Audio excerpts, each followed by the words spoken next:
Laporan ini yang terungkap di juru ruang SPKT Polrestabes Palembang, di mana korban Anwar Rashid ngelapor ke kejadian hilang motor kesayangannya di kawasan Jalan Panca Usaha 5 Ulu.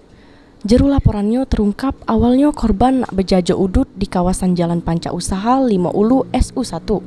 Korban parkir ke motor di tempat biasa di jabo rumah Pak Muwardi. Pas paginya korban yang tertedok laju terbangun dengar motor yang diparkir ke jeru kondisi stang terkunci edop. Terselek motor korban sudem dipaling oleh 2 wong. Di depan rumah. Posisi motor di depan rumah. Iya. Nah, dikunci, ada kunci tambahan. Tak kati.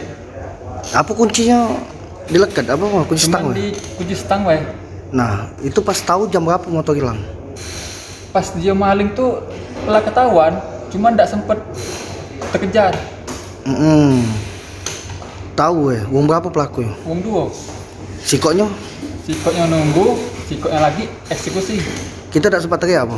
Sempat teriak, cuman yo tidak kata ngejar. Udah terkejar lagi ya gitu. Nak ngejar dewek yo, ada berjalan. Motor apa yang hilang? Motor Vario. Korban pun teriak maling, tapi pelaku maling pun tidak berhasil ditangkap. Selanjutnya laporan korban sudah diterima pihak Reskrim Polrestabes Palembang untuk dilakukan penyelidikan lebih lanjut. Sri Febriandi, PAL TV.